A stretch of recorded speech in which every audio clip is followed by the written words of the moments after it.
I don't think it's any secret that Sony epically mishandled the Andrew Garfield era of Spider-Man films, and today I'm going to give you a good old-fashioned rant about it. So kick back, relax, and get ready to hear a grown man yap about millionaires and not understanding how to make proper films. Andrew Garfield in many ways had to start behind the 8 ball, if you will, because Sony also wildly mishandled the close of the Tobey Maguire Spider-Man era. And let's just be honest, everyone loves Tobey as Spider-Man, he's still my personal favorite, and all 3 of his Spidey outings were wildly popular and financially successful. So to then fire him and replace him kind of abruptly when fans were hoping and expecting a 4th Sam Raimi Spider-Man installment put a lot of unnecessary pressure onto Andrew Garfield, who already had the daunting task of trying to put a new spin on this iconic character. But against all odds, the first Amazing Spider-Man is pretty solid. I don't think it's S-tier Spider-Man content necessarily, and it does follow Tobey's origin almost to the T, but I think Andrew as an actor brought a new and interesting take to the character that was a little bit darker and a little bit more quippy even, and Andrew really bailed Sony out with his performance in this first film. If he wasn't such a talented actor and able to present us with such a fun portrayal of Spider-Man, then the massive gamble of ending the Sam Raimi run would have been seen as an epic disaster.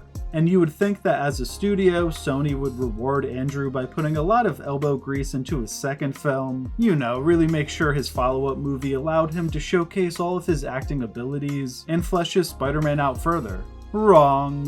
Sony served Andrew up some bullshit with that Amazing Spider-Man 2 script. That movie, in my humble opinion, is one of the worst comic book films ever made. We have Harry randomly being inserted into the story as if he's been Peter's best friend, despite the fact that he's not even mentioned in the first Amazing Spider-Man. Harry and his dad Norman have some weird green goblin disease that makes them turn green and grow claws? Somehow getting zapped by electric eels fixes the gap in Electro's teeth?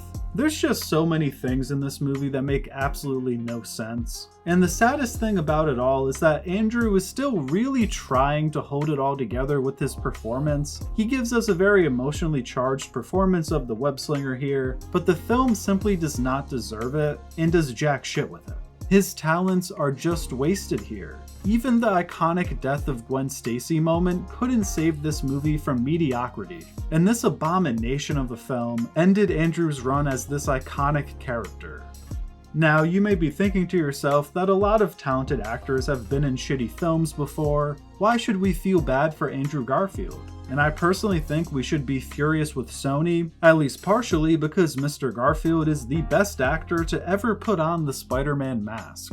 I mean, if we look at the non-Spider-Man films that Tobey, Andrew, and Tom have been in, I think it's very clear that Andrew Garfield is objectively the best actor of the 3. I mean, just look at his roles in The Social Network, Hacksaw Ridge, 99 Homes, Silence, the list just goes on, and to waste a talent like this is just sad. He truly could have been the best Spider-Man if only he received better surrounding parts to work with.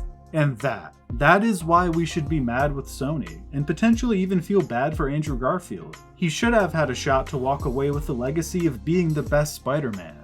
Now, I'm not saying definitively that he would have surpassed Tobey if he had a better director and script, but we'll never know.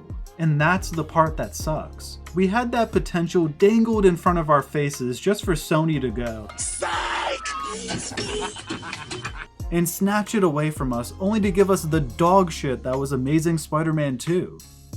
But I will give Sony some credit now that I've properly bashed them for their stupidity. They did at the very least give Andrew a proper send-off and having him come back in No Way Home. Now, is the plot of No Way Home being held together by a thread? Yes it is. But is it also a movie filled with awesome moments and allowed us to see Andrew Garfield one last time in a movie that is far better than Amazing Spider-Man 2? Yes it is. And seeing No Way Home opening night and getting to hear the audience go crazy for Andrew as he walked through that portal was, no pun intended, amazing. He got to tell some jokes, have some cool action sequences, actually save the girl this go around. We got everything we needed to close the chapter on Andrew as Spider-Man. Is it everything his second solo film should have been? No, but at least he gets to walk away on a high note and receive some love from the fans. But Sony, Please do not give us a third Amazing Spider-Man. Don't try it! To make a third film would be the biggest roll of the dice you could imagine. Sony has simultaneously made some of the best and worst comic book movies since acquiring the rights to Spider-Man. For every Spider-Verse, we get a Madam Web. For every Spider-Man 2, we get an Amazing Spider-Man 2. For every Homecoming, we get a Kraven the Hunter. I don't want to drag Andrew back out of Spider-Man retirement to get his hopes up again, just to then make another stinker of a film. And it would truly be the ultimate roll of the dice to make a third one. It could end up being great with the right director, and assuming that it would be standalone and not touch the disastrous Venom universe in any way, shape, or form, but it could also be an utter fucking disaster. And I think Andrew deserves more. My heart simply can't take another shitty Amazing Spider-Man movie, goddammit. Well, if you made it this far, please let me know in the comments. Do you want a third Amazing Spider-Man with Andrew Garfield? Or are you like me and are way too wary of Sony's track record? Also, let me know what you think of Garfield as Spider-Man. Where do you rank him as this iconic character? I hope you enjoyed this video. Until next time, peace.